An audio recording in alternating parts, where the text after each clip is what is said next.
जय गणेश महाराज की जय, शिव भोलेनाथ की जय, शिव पुराण की हर हर महादेव, शिव शंभुनाथ की जय। श्री शिव की आराधना के लिए पार्वती जी का दुष्कर तपस्या। हर हर महादेव।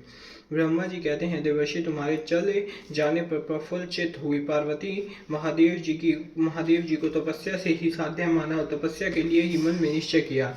तब उन्होंने अपनी सखी जया और विजयी के द्वारा पिता हिमाचल और माता मीना से आज्ञा मांगी। पिता ने तो स्वीकार कर लिया, परंतु माता मीना ने स्नेहवश अनेक प्रकार से समझाया और घर से दूर वन में जाकर तप करने से पुत्री को रोका। मीना ने तपस्या के लिए वन में जाने से रोकते हुए उमा बाहर न जाओ ऐसा कहा, इसलिए उस समय शिवा का नाम उमा हो गया।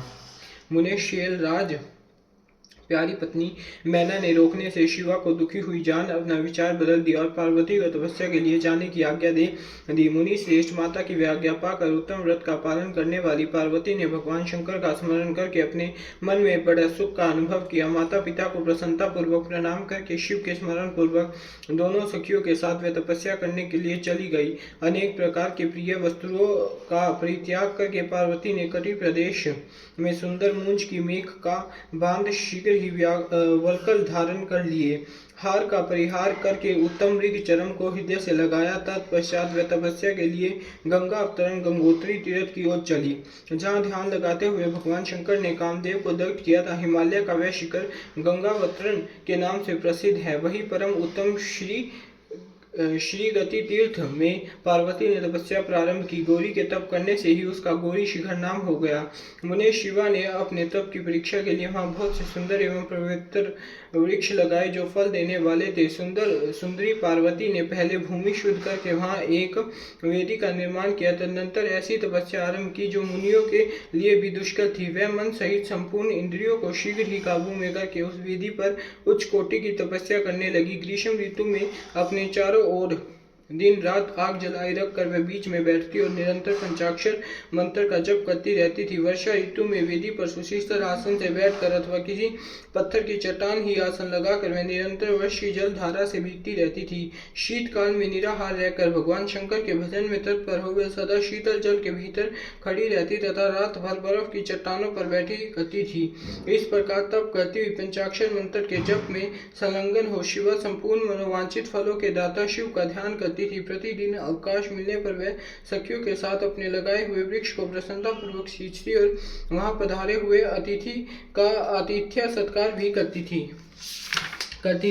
शुद्ध चित्त वाली पार्वती ने प्रचंड आंधी, कड़ाके की सर्दी, अनेक प्रकार की वर्षा तथा दूसह धूप का भी सेवन किया। उनके ऊपर नाना प्रकार के दुख आए, परंतु उन्होंने उन सब को कुछ नहीं गिना। मुने वे केवल शिव में मन लगाकर वहां सुशीतल भाव से खड़ी या बैठी रहती थी। उनका पहला वर्ष फलाहार में बीता और दूसरा वर्ष उन्होंने केवल पत्ते चबा कर बिताया। इस तरह तपस्या करती हुई देवी पार्वती ने क्रमशः असंख्य वर्ष व्यतीत कर दिए। तदनंतर हिमवान की पुत्री शिवा देवी पत्ते खाना भी छोड़ सर्वत्र निराहार रहने लगी, तो भी तपस्याचर्या में उनका अनुराग बढ़ता ही गया। हिमाचल पुत्री शिवा ने भोजन के लिए पर्ण का भी परित्याग कर दिया, इसलिए देवताओं ने उनका नाम अपर्णा रख दिया। इसके बाद पार्वती भगवान शिव के स्मरण पूर्वक एक पैर से खड़ी हो पंचाक्षर मंत्र का जप करती हुई बड़ी भारी तपस्या करने लगी। उनके अंग चीर और वल्कल से ढके थे।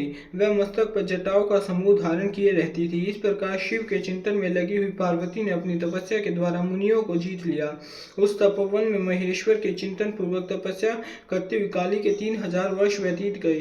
तदनंतर जहाँ महादेव जी 60,000 वर्षों तक तप किया था, उस स्थान पर क्षण भर ठहर कर शिवा देवी इस प्रकार चिंता करने लगी, क्या महादेव जी इस समय यह नहीं जानते कि मैं उनके लिए नियमों के पालन में तत्पर हो तपस्या कर रही हूँ। फिर क्या कारण है कि सुदीर्घ काल से तपस्या में लगी हुई मुझ सेविका के पास वे नहीं आए। लोक में वेद में मुनियों द्वारा सदा गिरीश की महिमा का गान किया जाता है। सब यही कहते हैं कि भगवान शंकर सर्वज्ञ, सर्वात्मा, सर्वदर्शी, समस्त ऐश्वर्यों के दाता, दिव्य शक्ति संपन्न, सबके मनोभावों को समझ लेने वाले, भक्तों को उनकी अभीष्ट वस्तु देने वाले और सदा समस्त क्लेशों को निवारण करने वाले हैं। यदि मैं समस्त कामनाओं का परित्याग करके भगवान वृषध्वज में अनुरक्त हुई हो तो वे कल्याणकारी भगवान शिव यहाँ मुझ पर प्रसन्न हो। यदि मैंने नारद तंत्रो वक्त शिव पंचाक्षर मंत्र का सदा उत्तम भक्तिभाव से विधि पूर्वक जप किया हो तो भगवान शंकर मुझ पर प्रसन्न हो। यदि मैं सर्वेश्वर शिव की भक्ति से युक्त एवं निर्विकार हूँ तो भगवान शंकर मुझ पर अत्यंत प्रसन्न हो। इस तरह नित्य चिंतित करती हुई जटा वल्कल धारिणी निर्विकारा पार्वती मुंह नीचे किए सुदीर्घ काल तक तपस्या में लगी रही। उन्होंने ऐसी तपस्या की जो मुनियों के लिए भी दुष्कर थी। वह तपस्या का स्मरण करके पुरुषों को बड़ा विस्मय हुआ। महर्षि पार्वती की तपस्या का जो दूसरा प्रभाव पड़ा था उसे भी इस समय सुनो। जगदम्बा पार्वती का वह महान तप परम आश्चर्यजनक था जो स्वभावतः एक दूसरे के विरोधी थे। ऐसे प्राणी भी उस आश्रम के पास जाकर उनकी तपस्या के प्रभाव से विरोध रहित हो जाते थे। सी और गो आदि सदा राग आदि दोषों से संयुक्त रहने वाले पशु पार्वती के तप की महिमा से वहां परस्पर बाधा नहीं पहुंचाते थे। मुनि श्रेष्ठ के अतिरिक्त जो स्वभावतः एक दूसरे के वैरी है वे चूहे बिल्ली आदि दूसरे जीव विशासन पर कभी रोष आदि विकारों से युक्त नहीं होते थे। वहां के सभी वृक्षों में सदा फल लगे रहते थे। भांति भांति के तीन और विचित्र पुष्प उस वन की शोभा बढ़ाते थे। वहां का सारा वन प्रांत कैलाश के समान हो गया था। पार्वती के तप की सिद्धि का साकार रूप बन गया। अध्याय 22वां समाप्त। हर हर महादेव। शिव शंभुनाथ की जय। पार्वती की तपस्या विषय दृढ़ता, उनका पहले से भी उग्र तप, उससे त्रिलोकी का संतप्त होना और समस्त देवताओं के साथ ब्रह्मा और विष्णु का भगवान शिव के स्थान पर जाना। हर हर महादेव। ब्रह्मा जी कहते हैं, मुनीश्वर शिव की प्राप्ति के लिए इस प्रकार तपस्या करती हुई पार्वती के बहुत वर्ष व्यतीत हो गए तो भी भगवान शंकर प्रकट नहीं हुए। तब हिमाचल, मीना, मेरू और मद्राचल आदि ने आकर पार्वती को समझाया और शिव की प्राप्ति को अत्यंत दुष्कर बताकर उससे यह अनुरोध किया कि तुम तपस्या छोड़कर घर को लौट चलो। तब उन सब की बात सुनकर पार्वती ने कहा, पिताजी, माताजी तथा मेरे सब बांधव, मैंने पहले जो बात कही थी उसे क्या आप लोगों ने भुला दिया है? अस्तु, इस समय भी मेरी जो प्रतिज्ञा है उसे आप लोग सुन ले। जिन्होंने रोज से कामदेव को जलाकर भस्म कर दिया था वे महादेव जी यद्यपि विरक्त है तो भी मैं अपनी तपस्या से उन भक्त वत्सल भगवान शंकर को अवश्य संतुष्ट करूंगी। आप सब लोग प्रसन्नता पूर्वक अपने अपने घर को जाइए। महादेव जी संतुष्ट होंगे ही, इसमें अन्यथा विचार की आवश्यकता नहीं है। जिन्होंने कामदेव को जलाया है, जिन्होंने इस पर्वत के वन को भी जलाकर भस्म कर दिया है, उन भगवान शंकर को मैं केवल तपस्या से यही बुलाऊंगी। महाभाग गण, आप यह जान ले कि महान तपोबल से ही भगवान सदाशिव की सेवा सुलभ हो सकती है। यह मैं आप लोगों से सत्य सत्य कहती हूँ। सोमधुर भाषण करने वाली पर्वत राजकुमारी शिवा, माता मेनका, भाई मेनाक, पिता हिमालय और मंदराचल आदि से उपयुक्त बात कहकर शीघ्र ही चुप हो गई। शिवा के ऐसे कहने पर वे चातुर चालक पर्वत, गिरिराज, सुमेरु आदि गिरिजा की बारंबार प्रशंसा करते हुए अत्यंत विस्मित हो जैसे आए थे वैसे ही लौट गए। उन सब के चले जाने पर सखियों से घिरी हुई पार्वती मन में यथा निश्चय करके पहले से भी अधिक उग्र तपस्या करने लगी। मुनि श्रेष्ठ, देवताओं, असुरों, मनुष्य और चराचर प्राणियों सहित समस्त त्रिलोकी की उस महती तपस्या से संतप्त हो उठी। उस समय समस्त देवता, असुर, यक्ष, किन्नर, चारण, सिद्ध, साध्य, मुनि, विद्याधर, बड़े बड़े नाग, प्रजापति, गुहाक तथा अन्य लोग महान से महान कष्ट में पड़ गए, परंतु इसका कोई कारण उनकी समझ में नहीं आया। तब इंद्र आदि सब देवता मिलकर गुरु बृहस्पति से सलाह ले बड़ी विह्वलता के साथ सुमेरु पर्वत पर मुझ विधाता की शरण में आए। उस समय उनके सारे अंग संतप्त हो रहे थे। वहां आप मुझे प्रणाम कर उन सभी व्याकुल और कांतिहीन देवताओं ने मेरी स्तुति करके एक साथ ही मुझसे पूछा, प्रभु, जगत के संतप्त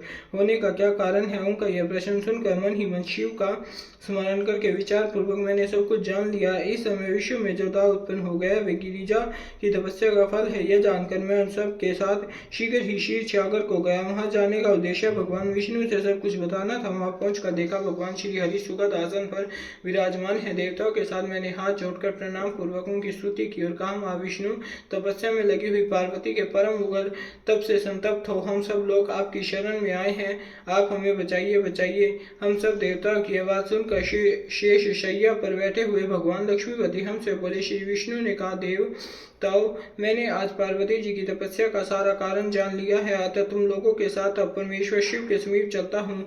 हम सब लोग मिलकर यह प्रार्थना करेंगे कि वे गिरिजा को ब्याह कर अपने यहाँ ले आवे। अमरो, इस समय समस्त संसार के कल्याण के लिए भगवान से शिवा के पानी ग्रहण के लिए अनुरोध करना है। देवादिदेव पिनाकधारी भगवान शिव शिवा को वर देने के लिए जैसे भी वहीं उनके आश्रम पर जाए, इस समय हम वैसा ही प्रयत्न प्रयत्न करेंगे। अतः परम मंगलमयी महाप्रभु रुद्र जहाँ उग्र तपस्या में लगे हुए हैं वहीं हम सब चले।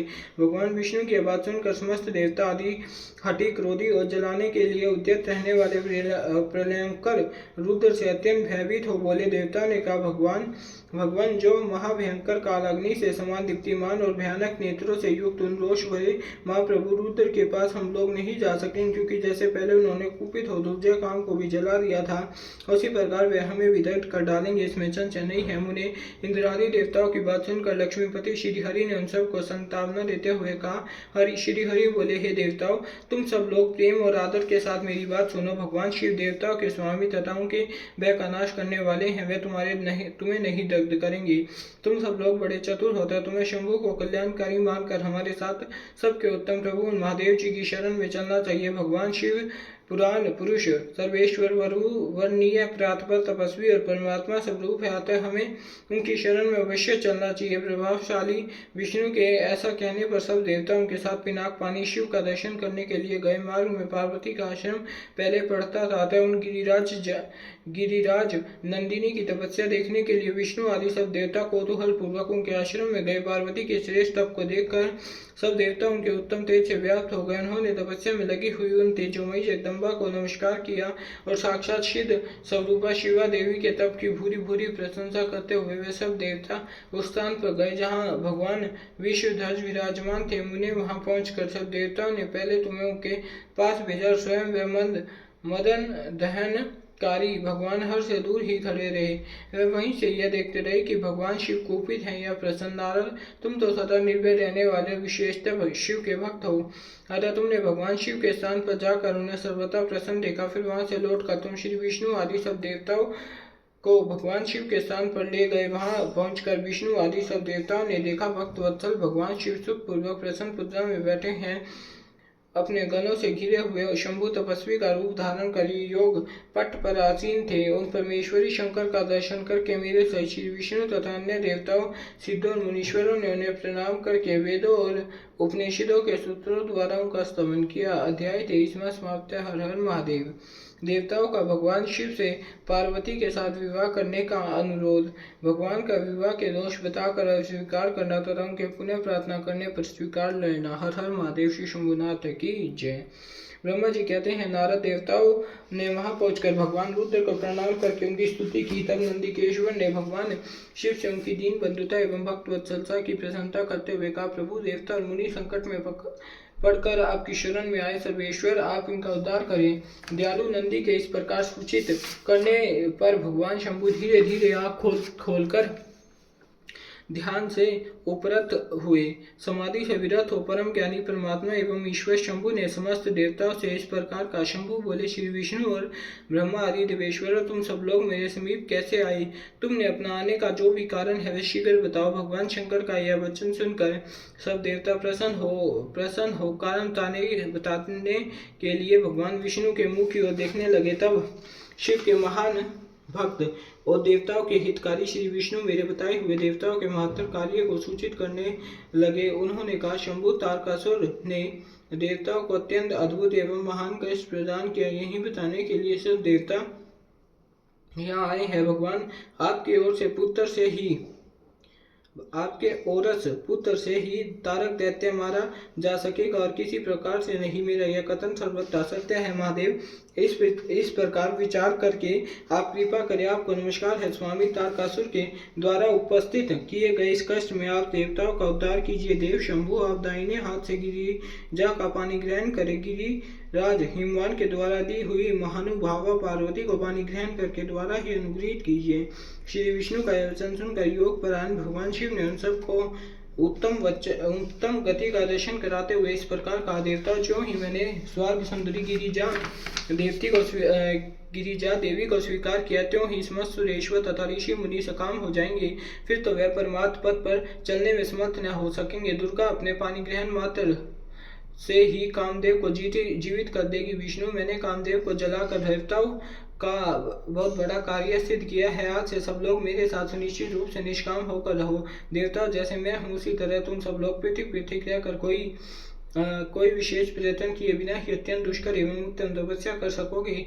अब उस मदन के न होने से तुम सब देवता समाधि के द्वारा परमानंद का अनुभव करते हुए निर्विकार हो जाओ, क्योंकि काम नरक की ही प्राप्ति कराने वाला है। काम से क्रोध आता है, क्रोध से मोह होता है और मोह से तपस्या नष्ट होती है। अतः तुम सभी श्रेष्ठ देवताओं को काम और क्रोध का परित्याग कर देना चाहिए। मैंने इस कथन को कभी अन्यथा नहीं मानना चाहिए।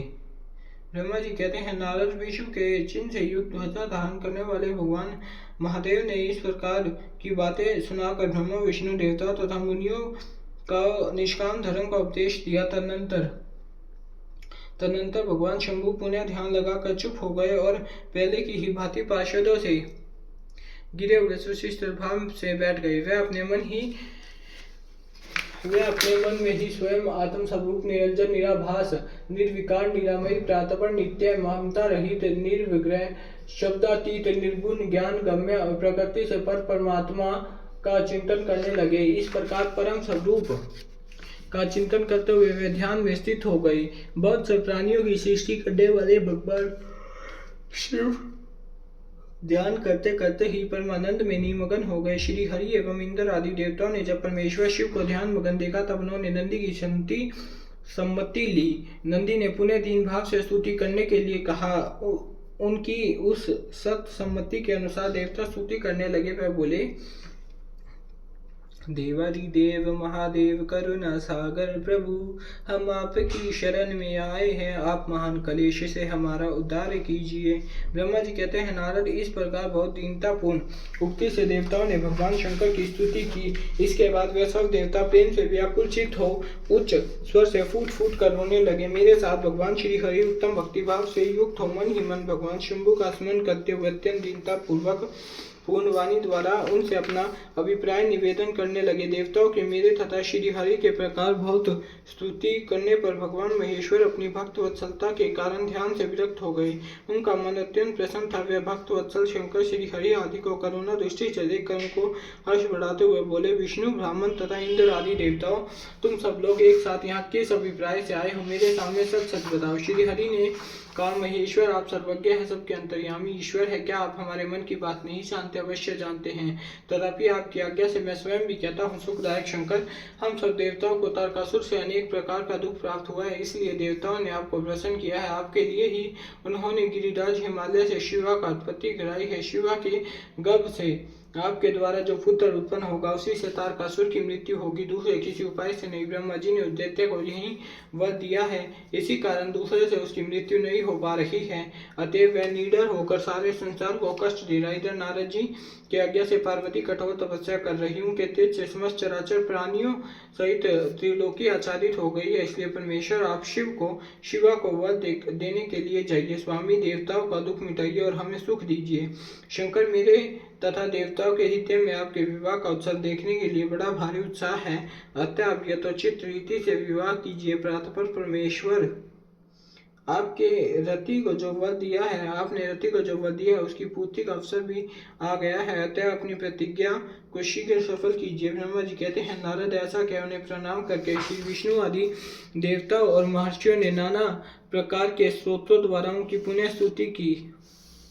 उनकी स्तुति की। फिर वे सब के सब उनके सामने खड़े हो गए। भक्तों के अधीन रहने वाले भगवान शंकर भी, जो वेद मर्यादा के रक्षक, देवताओं की भी बात सुनकर हंसकर बोले, हे हरे, हे विदे और हे देवताओं, तुम सब लोग आदर पूर्वक सुनो। मैं यथोचित विशेषतः विवेकपूर्ण बात कह रहा हूँ। विवाह करना मनुष्यों के लिए उचित कार्य नहीं, क्योंकि विवाह दृढ़ता पूर्वक बांध रखने वाली एक बहुत बड़ी बेड़ी है। जगत में बहुत से कुसंग है, परंतु स्त्री का संग उनमें सबसे बढ़कर है। मनुष्य सारे बंधनों से छुटकारा पा सकता है, परंतु स्त्री प्रसंग रूपी बंधन से वह मुक्त नहीं हो पाता। लोहे और काठ की बनी हुई बेड़ियों में दृढ़ता पूर्वक बांधा हुआ पुरुष भी एक दिन उस कैद से छुटकारा पा जाता है, परंतु स्त्री, पुत्र आदि के बंधन में बंधा हुआ मनुष्य कभी छूट नहीं पाता। महान बंधन में डालने वाला विषय सदा बढ़ते रहते हैं। जिसका मन विषयों के वशीभूत हो गया, उनके लिए मोक्ष स्वप्न में भी दुर्लभ है। विद्वान पुरुष यदि सुख चाहता है तो वह विषयों के विधि पूर्वक त्याग दे। विषयों को विषय के समान बताया गया है, जिनके द्वारा मनुष्य मारा जाता है। विषय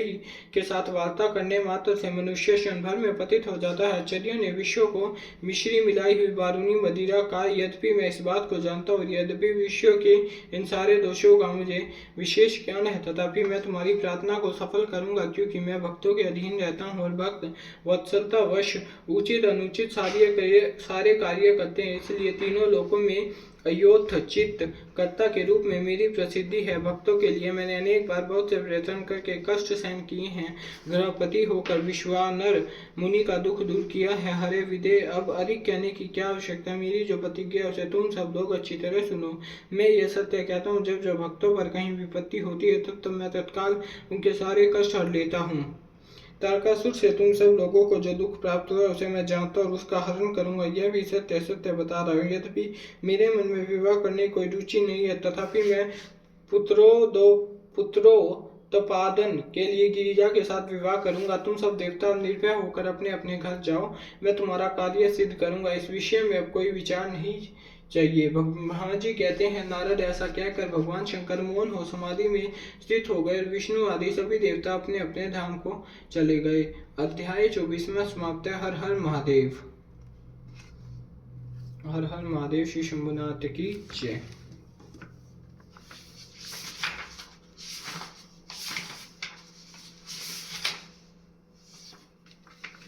ओम जय शिव ओंकारा, स्वामी हर जय शिव ओंकारा, ब्रह्मा विष्णु सदा शिव, भोले भोलेनाथ सदा शिव, अर्धांगीरारा। ओम जय शिव ओंकारा, एकानन चतुरानन पंचानन राजे, स्वामी पंचानन राजे, हंसानन गरुड़ासन, हंसानन गरुड़ासन, विश्वान साजे। ओम जय शिव ओंकारा, दो भुज चार चतुर्भुज, दस भुजते सोहे, स्वामी दस भुजते सोहे, तीनों रूप निरखता, तीनों रूप निरखता, त्रिभंजन मोही। ओम जय शिव ओंकारा, श्वेतांबर पीतांबर वागांबर अंगे, वागांबर अंगे, सनकादिक ब्रह्मादिक, सनकादिक ब्रह्मादिक, भूतादिक संगे। ओम जय शिव ओंकारा, अक्षमाला वनमाला रुंडमाला धारी, रुंडमाला धारी, चंदन मिगमद चंदा, चंदन मिगमद चंदा, बोले शुभकारी। ओम जय शिव ओंकारा, कर्मध्य जगमंडल जगत शुद्धता,